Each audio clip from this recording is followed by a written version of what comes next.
안녕하세요. 엔타임 강사 연입니다. 오늘 예언서 특강 1강은 이제 성경 예언서에 대한 이제 기본 이해라고 하는 제목으로 같이 살펴보도록 하겠습니다. 그렇죠. 그래서 예언서 특강을 통해서 우리가 이제 그 하나님께서 우리에게 말씀하시는 것이 이제 무엇인지에 대한 그러한 것을 이제 알아가는 시간이 되도록 하겠습니다. 그래서 우리가 보면은 이제 성경에서의 이제 예언자라고 이렇게 한다면 이제 크게 이제 두 가지로 나눌 수가 있습니다. 하나는 이제 선견자라고 했죠. 그러니까 먼저 보는 자다라고 하는 거죠. 그렇죠. 그러니까 하나님께서 어떤 그 것을 보여주셔서 이제 먼저 보게 된 자라고 할 수가 있겠죠. 그럴 때에는 우리가 이제 노아라든가 아브라함이라든가 이삭이라든가 야곱, 그렇죠. 하나님께서 어떤 약속을 주시고 하나님의 이제 말씀을 주신 이러한 이제 그 사람들, 이러한 분들을 우리가 이제 선견자라고 이제 표현하기도 하고, 이제 어떻게 보면은 그 협의의 선지자라고 하는 개념하고는 조금 차이가 있다라고 하는 겁니다. 그렇죠.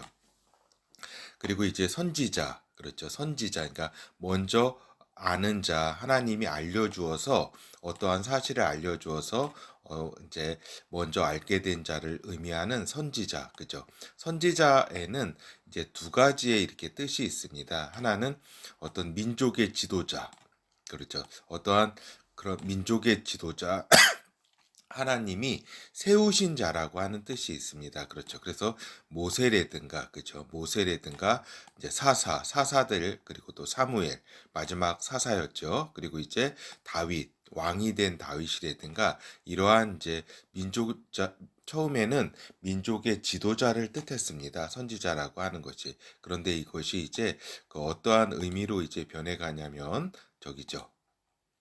그 말씀의 전달자, 그죠? 왕조 시대가 되니까 다윗 이후로 이제 왕조 시대가 되기 때문에 뭐예요? 처음에는 이스라엘 민족이 태어나서 하나님의 말씀을 전해야 되잖아요. 그 민족에게 어떤 민족과의 중재자로서 모세와 사무엘과 같은 이제 사람이 있었지만 이건 이제 중재자라고 할 수가 있겠죠. 민족과. 근데 이제 왕조가 건립이 되면서 이제 선지자는 이제 왕조 시대 이후로는 말씀의 전달자 개념이 되는 겁니다. 그러니까 이렇게 이 민족의 지도자, 이렇게 중재자의 개념보다는 이제 왕을 이제 보좌해서 이제 사이드로 이렇게 말씀을 전달하는 거죠. 하나님의 말씀을. 그렇죠. 그러니까 어떻게 보면은 요 선지자의 위상이 처음보다는 조금 약화된 것을 알 수가 있겠죠. 왕에게 사이드로 전달해 주는 외곽에서, 그죠. 근데 원래는 이제 민족의 지도자, 선지자라고 하면 중재자로서 이스라엘 민족과 하나님의 사이를 중재하면서 민족을 지도하는 모세와 사무엘이라든가 다윗이라든가 이러한 이제 강력한 이제 뜻이 있었다. 그런데 이제 어떻게 보면 다운그레이드 된 거죠. 어떤 그 의미가. 그렇죠. 그래서 보면은 이제 왕조 시대 이후에 엘리야, 엘리사, 뭐 아모스, 이사야, 에레미야 이런 선지자들이 이제 나오게 됐죠.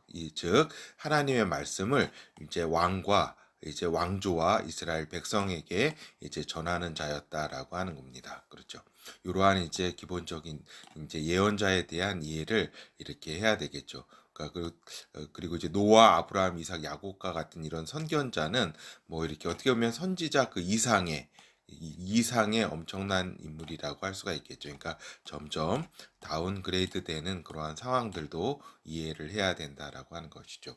그래서 그렇다고 하면 이제 예언서에 대해서 이렇게 보면은 광의로 보면은 성경 자체가 하나님의 예언서다라고 하는 겁니다. 성경 자체가. 그렇죠. 근데 이제 우리가 이제 요 예언서 특강을 통해서 보는 거는 협의의 예언서 개념을 우리가 이제 보게 되는 거죠. 이 협의의 예언서 개념은 이제 두 가지로 나눌 수가 있습니다. 하나는 대선지서, 이사야, 에레미야서, 이제 또 에스겔, 다니엘서, 그렇죠. 분량도 그렇고 대선지자라고 하면은 분량이라든가 전체적인 어떤 내용에 있어서 큰 이제 부분을 담당하는 그러한 이제 선지서를 뜻한다라고 하는 거죠. 그리고 소선지서라고 하면 이제 호세아부터 말라기까지의 12개의 선지서를 이제 소선지서라고 한다. 그래서 요 대선지서와 소선지서를 이제 그 예언서라고 한다라고 하는 겁니다. 그러니까 이러한 이제 구분들을 이렇게 그 좀 알아야 되겠고, 또 참고 참고로 이제 예언서라고 이제 이름 이제 붙여진 데만 예언이 있는 것은 아니다라고 하는 겁니다. 그렇죠? 즉 신약 복음서라든가 그죠? 주님께서 말씀하신 마지막 때 그죠? 또 서신서, 바울 서신서라든가 여러 이제 미래에 대한 이야기가 나오잖아요. 그죠? 그리고 요한계시록은 어떻게 보면 예언서의 정점을 찍는 거 아니에요. 그죠? 마지막 때에 대한. 그래서 이렇게 그 보다 이제 그 구체적인 예언이 기록된 이러한 부분도 이렇게 있지만 이것을 이제 예언서라고 부르지는 않고 이렇게 복음서, 서신서, 뭐 이렇게 계시록이라고 이렇게 부르죠. 그래서 예언서라고 이름 붙여진 데만 이렇게 예언이 있는 건 아니다라고 하는 것도 이렇게 우리가 알고 있어야 되겠다라고 하는 겁니다. 그래서 우리가 보는 거는 이제 예언서 특강을 통해서 대선지서와 소선지서를 이렇게 알아보는 그러한 이제 그 초점으로 이렇게 우리가 알아보도록 하겠습니다. 그리고 이제 소선지서에 대해서는 이제 우리가 이렇게 그 성경에 이렇게 그 호세아, 요엘, 아모스, 오바댜, 요나, 미가, 나움, 하박국, 스바냐, 학개, 스가랴, 말라기 순으로 이렇게 되어 있습니다. 그렇죠. 근데 요즘 꼭 요 순서가 어떤 사역 순서를 또 나타내는 것은 아니다라고 하는 겁니다. 그렇죠. 하여튼 그리고 또한 이제 소선지서를 이해할 때 가장 또 이렇게 중요한 거는 뭐냐면 이제 북이스라엘 왕조 그죠? 북왕조인 이스라엘 그죠? 북이스라엘이라고 하죠. 여기에서 활동했던 선지자와 이제 남유다에서 그 활동했던 선지자를 그렇게 그 잘 이해하는 것이 중요하다라고 하는 겁니다. 왜냐하면은 그 내용에 그 선지서 내용에 주로 이 요 북왕조에서 그 활동했던 선지자는 요 북왕조에 대한 내용이 있을 거 아니에요. 그죠?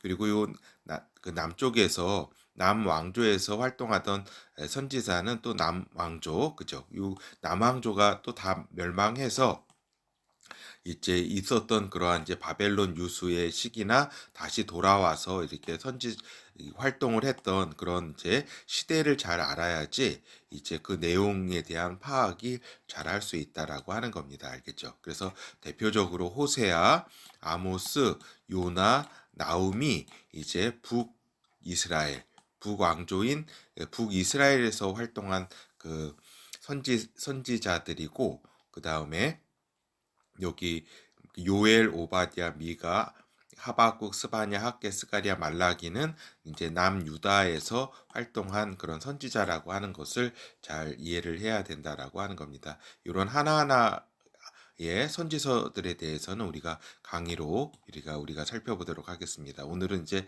첫 시간이기 때문에 이러한 이제 그 예언서들이 있다라고 하는 것을 이렇게 말씀을 드리는 겁니다. 물론 대예언서인 대선지서인 이사야, 에레미야, 에스겔, 다니엘서는 잘 알고 계시기 때문에 뭐 더 이상 이렇게 설명드릴 필요는 없고 하여튼 그래서 물론 이사야, 에레미야, 에스겔, 다니엘도 이 예언서 특강을 통해서 살펴보겠습니다. 하여튼 요 순서대로 이렇게 세 개씩 이렇게 해가지고 외우는 게 좀 가장 외우기가 이렇게 편하다라고 하겠습니다. 그래서 먼저 요 호세아, 오바댜, 나움, 학개를 먼저 이렇게 그 외우시고 그 뒤에 이렇게 외우면은 외우기가 편한 것을 좀 팁으로 말씀을 드립니다. 하여튼 그렇죠. 그래서 우리가 보면은 이제 북이스라엘과 그 남유다 왕조에 대해서 잘 이렇게 이해를 해야 한다라고 하는 거죠. 아까 방금 말씀드린 대로. 그래서 이제 북이스라엘에 관련해서는 아수르 제국과 그죠? 아수르 제국과의 어떠한 그 저기 관계 그런 부분들에 대해서 잘 이해를 해야 되겠고 그리고 또 결국 북이스라엘은 아수르 제국에 의해서 멸망을 당하잖아요. 예. 그 BC 722년에, 그리고 남유다는 바벨로니아 제국, 신바벨로니아 제국이죠. 그 제국에 의해서 멸망을 당하고 그러기 때문에 이러한 부분들도 잘 배경으로서 잘 알아야 된다라고 하는 겁니다. 그렇죠. 그래서 요 왕조 시대, 북왕조와 남왕조, 이러한 시대에 있어서 아수르 제국과 신바벨로니아 제국과의 그 관계성에 대해서 잘 이해를 해야 된다라고 하는 겁니다. 그리고 이제 이집트 왕조는 이제 특별히 기원전 10세기 이후에, 그러니까 그 이스라엘 왕조 시대에 있어서 힘을 발휘하지 못합니다. 이스라엘의 힘을 못 미치고, 이제 이집트의 경우에서는 아시리아, 신바벨로니아, 페르시아, 이러한 시대에는 또 점령당한 적도 있습니다. 그렇기 때문에 그 굉장히 힘을 발휘하지 못하고, 그 이집트 그 지역, 그 북아프리카 그 지역 내에서 예 어떤 어떤 생존을 하고 그 내에서의 다툼이었지, 이렇게 그 이스라엘에 크게 영향을 미치지는 못했다라고 하는 겁니다. 오히려 요 메소포타미아 지역의 그러한 왕조들이 이스라엘과 이제 힘을 투사하는 그러한 형국이었다라고 하는 겁니다. 그리고 이제 페르시아 시대를 지나서 알렉산더 이제 그리스 제국 시대에는 완전히 이제 그리스 제국의 일부이기도 했다라고 하는 겁니다. 이집트 지역이 거기서 프톨레미 왕조가 이제 BC 4세기 초엽 부분에 세워지잖아요. 그렇죠. 그렇기 때문에 이제 이런 이제 예언서 부분에 있어서는, 연구에 있어서는 이제 아수르 제국과 바벨론 제국이 중요한 것이지 요 이집트 왕조가 중요한 것은 아니다라고 하는 점도 이제 기초적인 배경에 우리가 이제 이해하고 있어야 된다라고 하는 것입니다.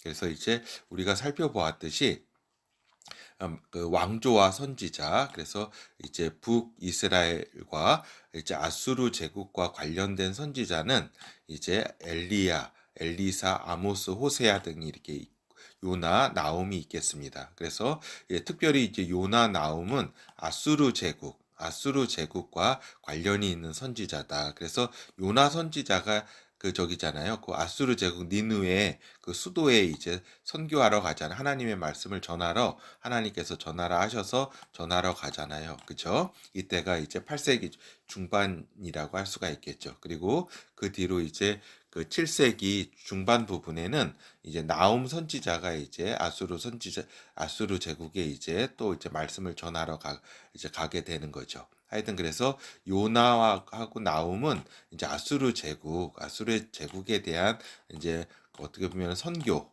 이렇게 해서 말씀을 전하러 가고, 또 이제 엘리야와 엘리사는 뭐 너무나 잘 알기 때문에 그렇죠. 북이스라엘의 이제 초반기와 엘리야 중반기까지 활동했던 엘리사, 그죠? 그리고 아모스와 호세아는 이제 후반기, 북이스라엘 왕국의 후반기 때 활동했던 이제 그 선지자라고 할 수가 있겠죠. 그렇죠. 그래서 아모스가 또 북이스라엘에 이제 너희들이 이렇게 나가게 되면 멸망하게 된다.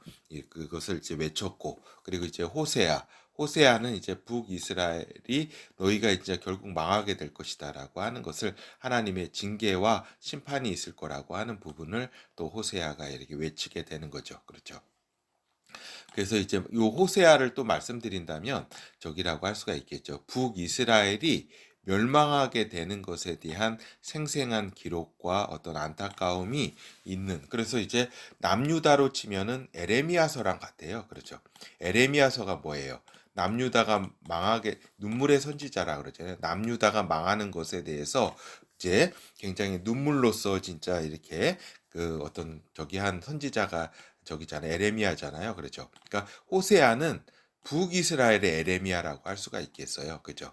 호세아는 이제 북이스라엘이 이제 아수르에 대해서 이제 망하게 되는 것에 대해서 그렇게 강렬하게 이제 그 안타까워하면서 하나님의 말씀을 전했던 호세아. 그렇죠. 그러니까 그 에레미야, 이거 좀 중요하기도 해요. 에레미야가 남유다의 멸망, 그죠? 멸망의 그러한 어떤 기록이라고 한다면, 호세아는 북이스라엘의 어떤 멸망에 대한 기록이라고 할 수가 있겠습니다. 하여튼 그렇게 요 부분들 엘리야, 엘리사, 아모스, 호세야, 요나, 나움이 북이스라엘 기반한 그러한 이제 선지자였다, 활동을 했다. 특히 요나, 나움은 아수르 제국의 어떤 그 선교와 관련이 있다라고 하는 거죠. 말씀 선포. 그리고 이제 남유다와 이제 신바벨로니아 제국과의 관계, 그죠?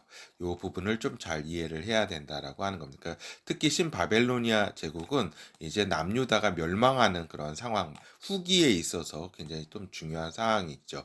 그 전에 이사야, 그 미가, 스바냐 이러한 선지자들은 신바벨로니아 이제 출현 이전에 이제 남유다에 대해서 이제 정신 차릴 것에 대해서 하나님께 돌아오라고 하는 이러한 메시지를 전했던 선지자고, 에레미야, 하박국 이런 제 신바벨로니아 제국과 관련이 있겠죠. 그리고 다니엘, 에스겔 또 이렇게 선지자 요엘, 오바댜 선지자는 이제 신바벨로니아 제국이 이제 멸망하거나 멸망하는 당시, 그죠?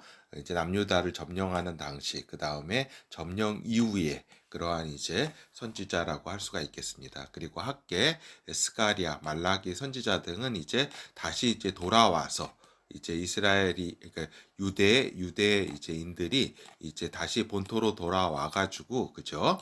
이제 페르시아 이제 그 제국이 성립하고 돌아오게 되면서 이제 학계, 스가랴, 말라기, 그죠?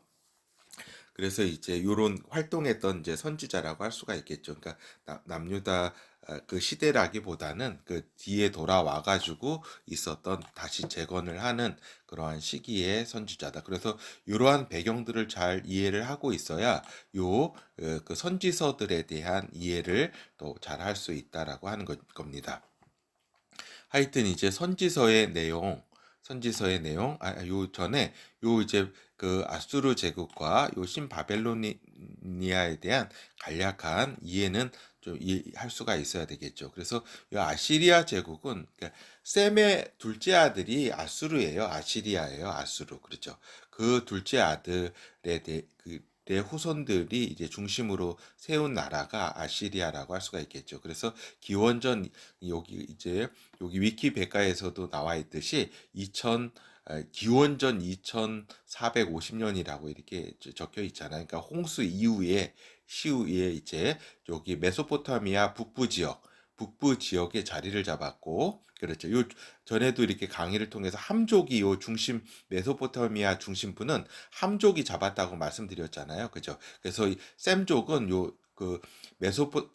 유프라테스 강 상류 지역으로 이렇게 이동하게 되었다. 그래서 여기에 이제 아수르라든가 여기 아람이라든가 이러한 이제 그 셈 계열이 이쪽에 이제 자리를 잡게 되고, 여기에 아수르 제국이 성립이 되었다. 근데 이제 의미가 있는 것은 쭉 이제 그 초기 고대 아수르, 그 다음에 중기 아수르, 그리고 이제 북이스라엘과 관련된 아수르 제국은 이제 기원전 934년 그리고 에서 이제 912년경, 그죠? 그리고 이제 요 기간에 이제 그 신아수르 제국이라고 하는데 말기 아수르 제국이죠. 그러니까 결국 북이스라엘이 이제 기원전 930년 경에 이제 여로보암에 의해서 세워졌으니까 거의 이제 북이스라엘이 성립되면서 이제 신아수르 제국도 여기에 성립하고, 그죠? 그리고 이제 그 남유다가 망하는 시기, 이제 신바벨론에 의해서 망하게 되거든요. 요 아수르 제국이. 그래서 이런 기원전 612년 경에 이제 망하게 된다라고 하는 사실을 이제 배경으로 알아야 되겠습니다. 그렇죠. 그리고 신바벨로니아 제국은 이제 기원전 626년 경에서 이제 페르시아, 이제 그 메데 페르시아 그 다리우스 메데 왕에 의해서 기원전 539년에 이제 망할 때까지 이렇게 있었던 제국이었다라고 하는 정도는 우리가 알고 있어야 요 선지서들을 이해하는데 굉장히 중요하다라고 하는 말씀도 우리가 이제 드릴 수 있게 되는 것이죠. 그리고 이제 오늘 그러니까 선지서의 내용에 대해서 우리가 보면은 일반적 메시지와 또 이제 그 중요한 메시지로 좀 둘로 나눌 수 있겠습니다. 근데 이제 일반적 메시지는 뭐냐면 선지서들의 이제 공통적인 내용은 뭐냐면 그 이스라엘 하나님, 참 하나님을 너희가 떠나지 말고 섬겨야 된다. 이스라엘의 하나님은 아브라함, 이삭, 야곱의 하나님, 아브라함과 우리의 선조 아브라함과 이삭, 야곱이 섬겼던 그 하나님이 참 하나님이다. 우리 이스라엘을 이제 인도할 그러한 하나님이기 때문에 너희들이 이제 우상을 숭배하지 말아야 된다라고 하는 것이 이제 일반적인 메시지라고 할 수가 있겠습니다. 가자. 그리고 너희가 하나님을 섬기고 참 하나님을 섬기고 따르며 그의 말씀을 따르며 그께서 이제 모세에게 주신 그 율법을 잘 따르고 그리고 이제 사회 속에서 이제 정의롭지 못한 일, 거짓된 행위를 멈추고 의와 정의를 세워야 된다라고 하는 것을 이렇게 그 메시지로 정했죠. 그래서 결국 너희들이 타락하게 되면 멸망당할 수가 멸망당할 수밖에 없다. 이제 하나님의 징계로 나의 징계, 하나님의 징계로 이제 주변 강대국을 이제 통해서 너희들을 이제 그 주변 강대국을 이제 사용해서 너희들을 멸망시킬 수밖에 없다. 그러기 때문에 이렇게 너희들이 그 진짜 의와 정의를 세우고 이제 나를 섬기는 이제 너희들이 돼야 된다라고 하는 것이 이제 선지서들의 공통적인 메시지라고 할 수가 있겠습니다. 그렇죠. 그래서 너희를 이제 흩을 것이다. 그러나 다시 너희를 그 남은 자 가운데 너희들 가운데 남은 자를 모아서 나를 따르는 자들을 모아 내가 통치하는 나라에 들어가게 하겠다. 그래서 여호와의 날, 즉 세상을 심판하겠고 내가 강림하여서 내가 세상을 통치하겠다라고 하는 것이 이제 이 선지서들의 공통적인 내용이라고 할 수 있겠습니다. 그렇죠. 그리고 공통적인 내용 외에 또 뭐가 있겠어요? 그 당시에 그 선지자가 활동하는 그 당시의 사회에 대한 그 왕조에 대한 어떤 메시지들이 또 있겠죠. 그죠? 이거는 이제 공통적인 메시지라고 하겠습니다. 그래서 결국에는 내가 이스라엘 너희들의 죄악이 이렇게 만연하기 때문에 내가 너희를 버릴 것이다. 그러나 너희를 끝내는 구원할 것이다. 너희를 버리지 않고 끝내는 구원하게 될 것이다. 근데 그것이 이제 여호와의 날에 그러할 것이다라고 하는 것이 일반적인 이제 선지서들의 이제 내용이라고 할 수가 있겠습니다. 알겠죠? 그래서 요 부분들의 어떤 일반적인 공통 메시지를 이해하는 것이 매우 중요하다. 그리고 이제 개별적인 메시지 있죠. 그 사회와 그 사회에 대한 이제 특정한 메시지를 또 이렇게 내용을 아는 것이 또 중요하고. 근데 요 뭐가 중요해요? 요 특정한 메시지보다는 요 일반적인 메시지를 우리가 지금 이 시대에 아는 것이 중요하죠. 그리고 또 가장 중요한 메시지는 뭐냐면 이 선지서들의 공통적으로 또 하나님은 하나님의 내 언약을 이렇게 말씀해 주시고 계시다라고 하는 겁니다. 하나님의 내 언약은 뭐예요? 아담부터 해가지고 노아로 이어지는 그 하나님의 인류에 대한 그런 또 이스라엘에 대한 메시지죠. 그거는 즉 그 메시아를 보낼 것이고 그 메시아 나라를 성취시킬 것이라고 하는 것이 하나님이 내 언약이죠. 그러니까 이스라엘과 이스라엘 민족과 열방에게 준 그죠? 공통된 그러한 하나님의 내 언약의 메시지가 공통적 가장 중요하게 또이 예언서들을 통해서 흐른다고 하는 겁니다. 그래서 이 부분이 또 가장 중요하죠. 그리고 또 하나님의 새 언약, 성령 강림, 너희들이 안 되겠다. 그러니까 이스라엘 백성에게 준 그 첫 언약을 내가 시내산에서 너희들과 계약을 맺었으나 너희가 이렇게 지키지 못하고 그러기 때문에 내가 새 언약을 마련해서 너희들을 이제 주겠다고 하는 것이 이 메시지다. 그래서 이 하나님의 새 언약에는 이제 유대인뿐만 아니라 이제 유대 민족뿐만 아니라 열방도 들어오게 된다라고 하는 것이 이제 하나님의 새 언약이라고 할 수가 있겠죠. 그러니까 요 하나님의 내 언약과 하나님의 새 언약이 요 이제 그 선지서들을 통해서 이 예언서들을 통해서 이렇게 또 전달되고 있다라고 하는 겁니다. 그러니까 이 부분이 가장 중요하다라고 하는 거죠. 이것을 우리가 이해하는 것이 가장 중요하다라고 하는 겁니다. 그리고 두 번째로 중요한 것이 요 일반적 메시지, 유대인들에게 준 일반적 메시지, 그죠? 결국 너희들을 잠시 버리나 끝내는 구원할 것이다라고 하는 것이 그 다음으로 중요하고, 그 다음에 이제 특정한 그 시대에 그 선지자 시대에 특정하게 준 그 메시지들이 있죠. 그것이 이제 그 다음에 중요하고, 그러니까 이 중요도가 어떤 계층적으로 이렇게 딱 어느 것이 먼저 중요한지를 이해를 해야 한다라고 하는 겁니다. 가장 중요한 메시지, 그리고 이것은 하나님의 내 언약, 그리고 하나님의 새 언약을 준다. 그리고 일반적인 메시지, 그렇죠. 너희들이 나를 따라야 된다. 우상 숭배하지 말아야 된다. 그리고 남은 여호와의 날이 있고 너희를 잠시 버릴 것이나 너희를 구원하겠다. 이스라엘을 내가 그 남은 자들 다 구원하지는 않을 것이나 그 남은 자들을 모아서 내가 강림해서 내가 나의 백성이 되게 하겠다라고 하는 부분. 그 다음에 저기죠. 이런 계층적으로 메시지를 잘 이해를 해야 된다라고 하는 겁니다. 그리고 이제 그래서 이제 결어를 말씀드리면, 이제 북왕조 이스라엘과, 그러니까 우리가 통상 이제 북이스라엘이라고 이제 부르도록 하겠습니다. 그리고 남왕조, 유다 왕조, 요 둘로 나눠지게 되면서, 그죠? BC 930년, 그죠? BC, 그렇죠.